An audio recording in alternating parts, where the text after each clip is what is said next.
El pozo de las luciérnagas. Donde mueren los dragones de Jade. Libro 1. Luisa Ferro.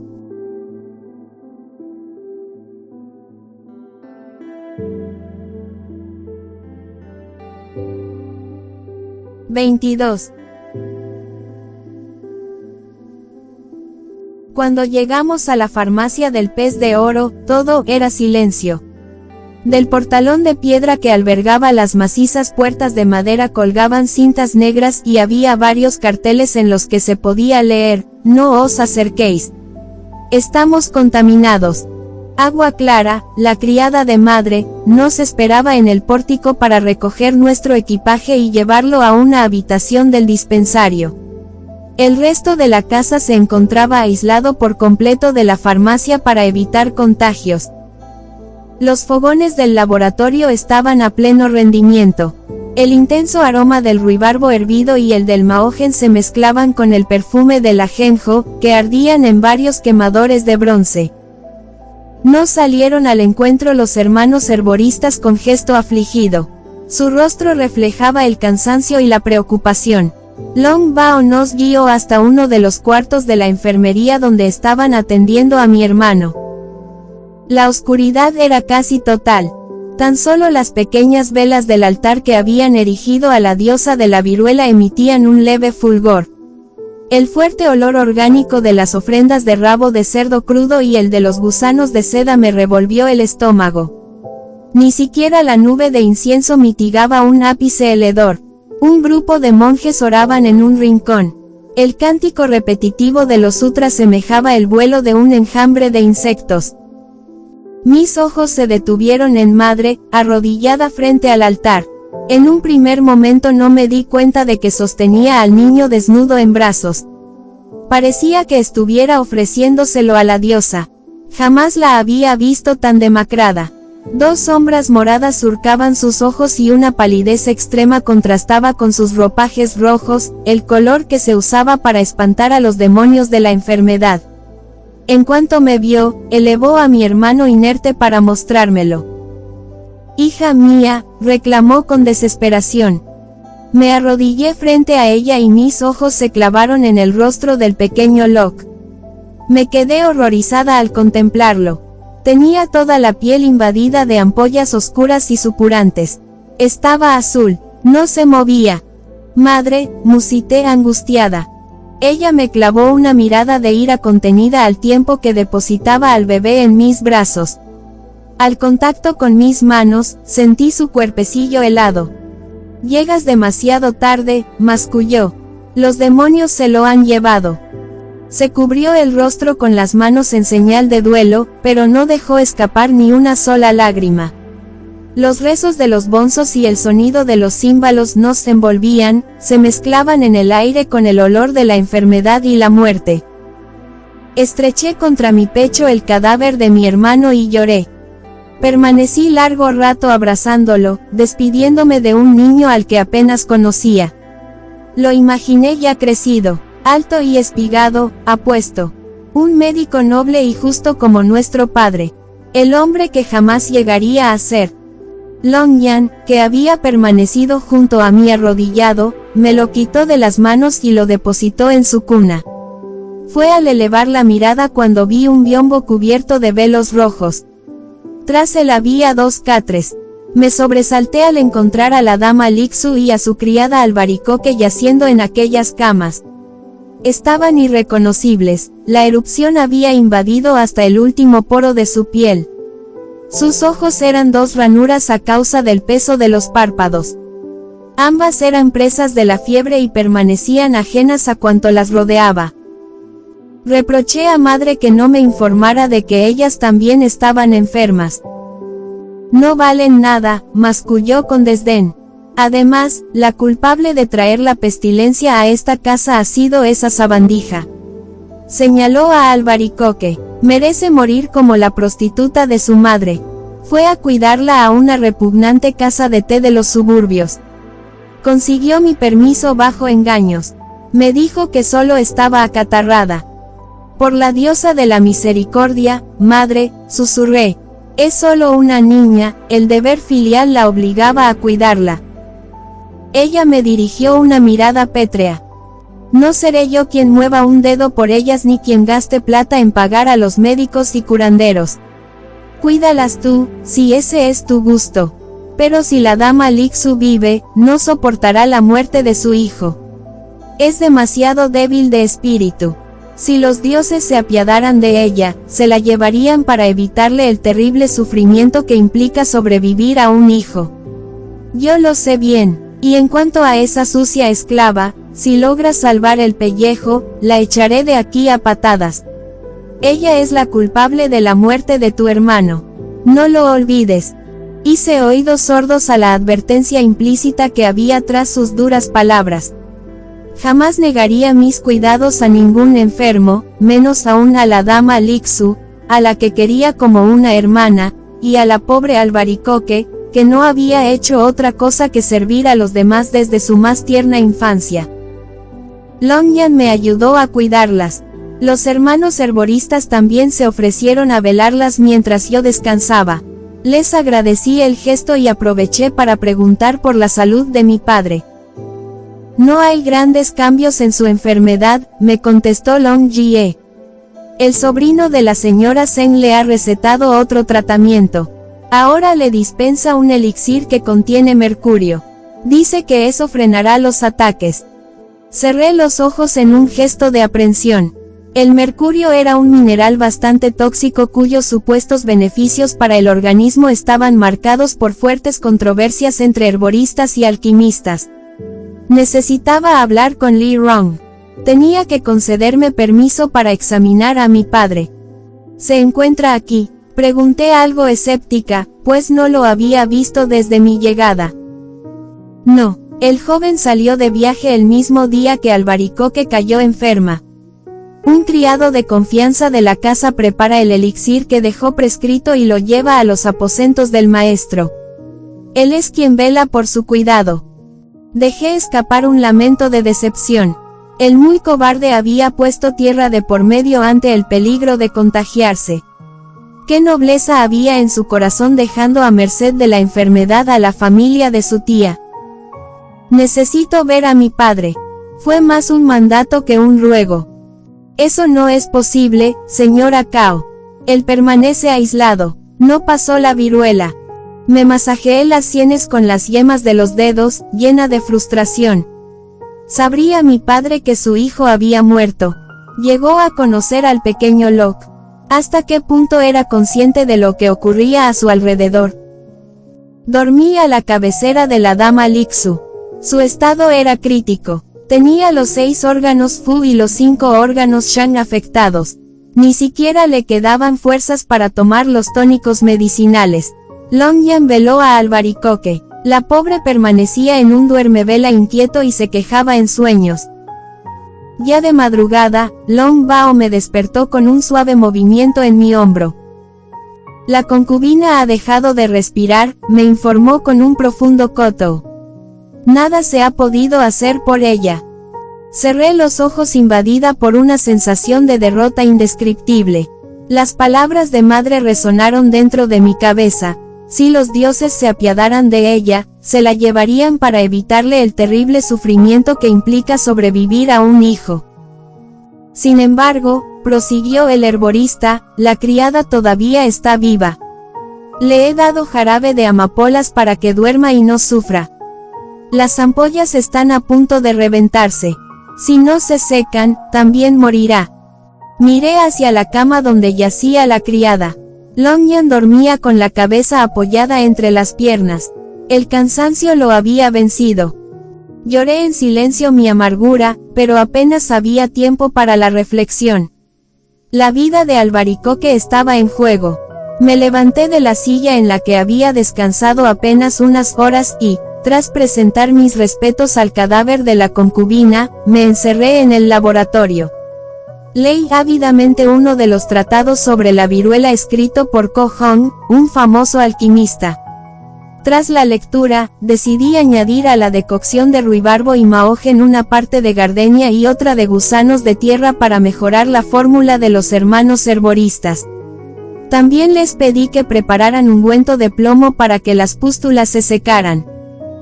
Al atardecer, Longyan me avisó con varios toques a la puerta de que el entierro de mi hermano se llevaría a cabo en cuanto oscureciera. Me bañé y me vestí con uno de mis trajes de arpillera blanca. Mi único atuendo en las últimas 2 lunas. Me recogí el cabello con una cinta del mismo color. Miré a mi hermano por última vez antes de que sellaran la tapadera de su urna. Me pareció un pequeño Buda, hermoso y gordito. Las marcas de la viruela habían comido su bello rostro, pero aún así sus rasgos permanecían inalterables. Lo sepultamos en el jardín, junto a las tumbas de los 3 hijos de la dama Lin. Fue un entierro sin ritos, tal y como mandaba la tradición, ya que los hijos que morían siendo muy pequeñines eran considerados demonios porque habían faltado al amor filial al dejar este mundo sin poder cumplir con sus deberes hacia los padres. A pesar de ello, madre ordenó que encendieran velas alrededor de las tumbas de mis 3 hermanos, lo que otorgó al acto un halo de solemnidad. Ella no lloró, miró el ataúd con el rostro esculpido en una fría máscara. Solo las huellas que llevaba tatuadas en él daban buena muestra del dolor que en realidad sentía. Su poder en la casa se vería mermado sin un descendiente masculino que realizara el culto a los ancestros. Eso nos colocaba a ambas en el mismo escalafón, con la salvedad de que ella aún no había enviudado y no estaba a merced del capricho de su suegra. Pensé que debía seguir el consejo de Longyan y contarle que me encontraba en graves aprietos. Tal vez se compadeciera de mí y me dejara regresar. Decidí esperar hasta después del funeral de la dama Lixu, el cual se llevaría a cabo a la mayor brevedad posible, puesto que las ordenanzas establecían que se enterraran los cadáveres cuanto antes en caso de enfermedad contagiosa. Al amanecer, lavamos el cuerpo de la concubina con agua aromatizada en madera de sándalo. La vestimos con sus ropajes mortuorios y le pusimos los zapatos de la longevidad. Cuando terminamos, Longyan la tomó en brazos y la depositó en la caja, que estaba ya dispuesta en un carro, en el patio delantero de la farmacia. Él mismo selló la tapadera y acompañó sus restos hasta el cementerio.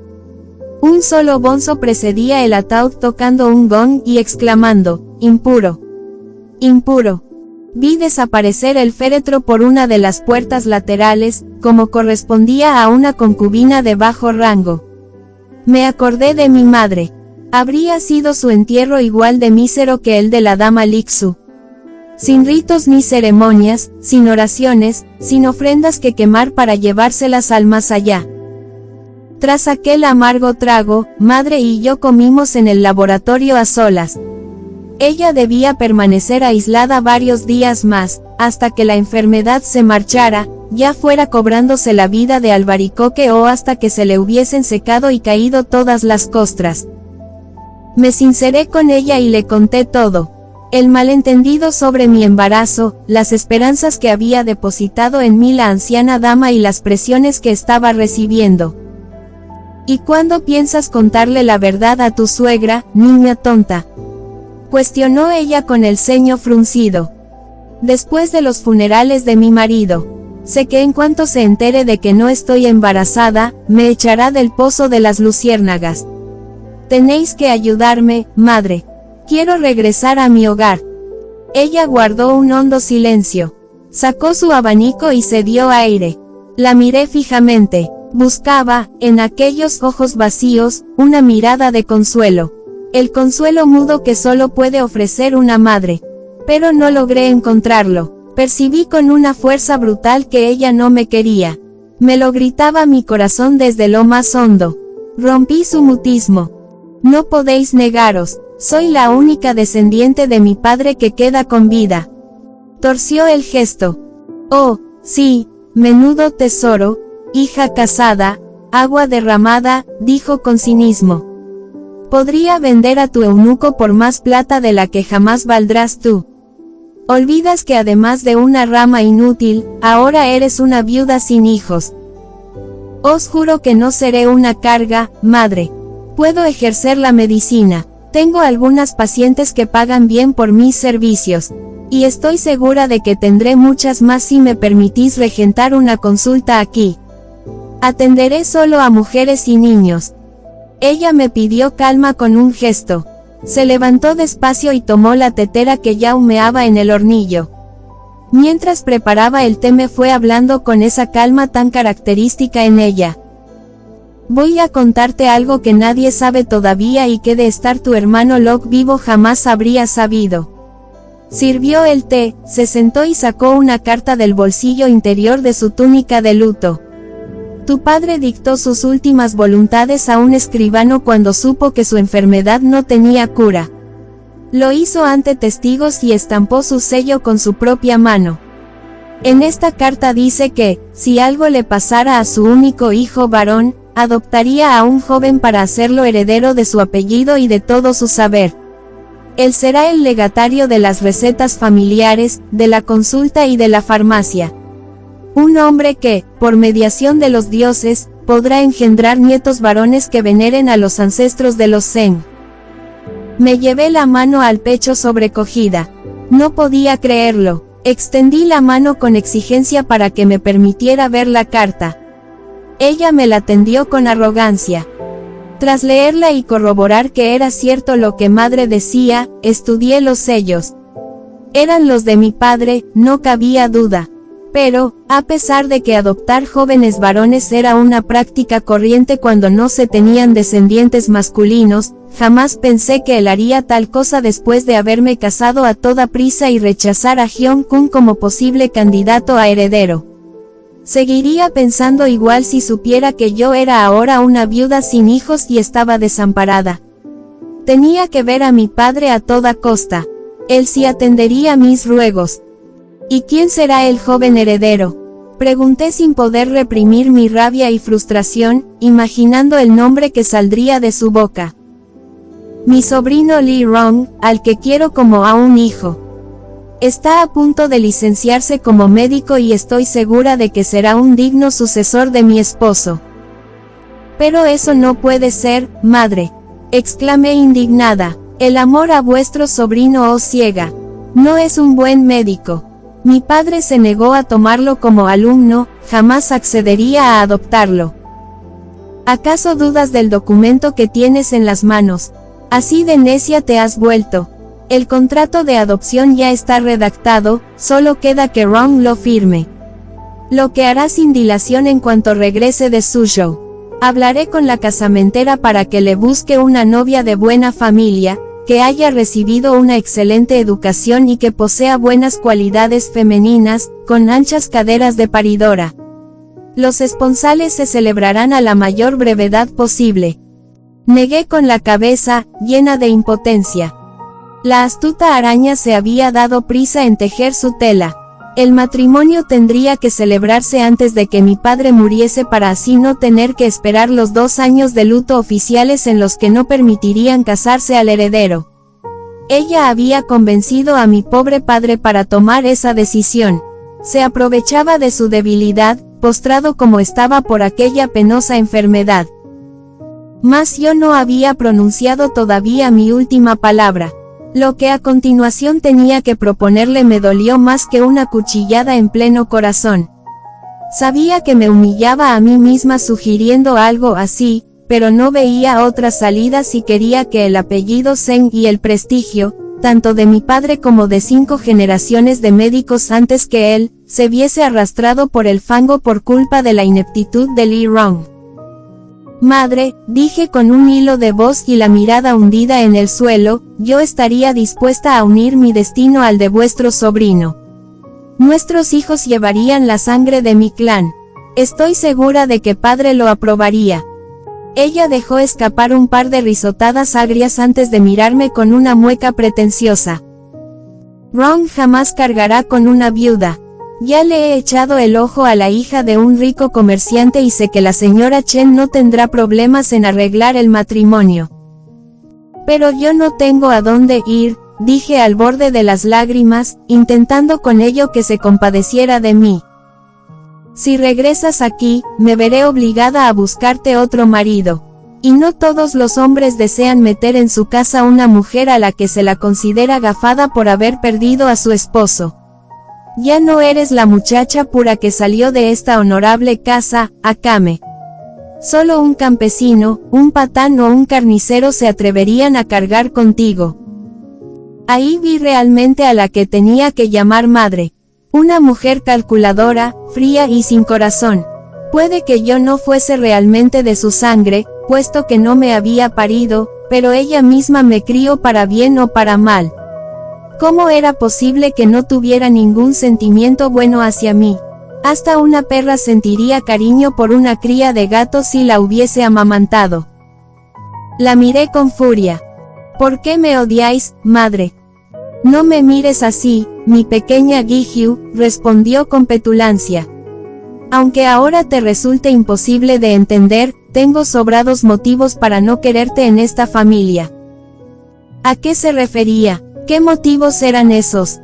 Pequeña Akame, lo mejor para todos será que te marches a casa de tu difunto esposo. Perteneces al clan Kao y cuando mueras, tu alma les pertenecerá también. Resígnate a tu destino. Aquí ya no eres bien recibida. Giró sobre sus talones y salió del laboratorio.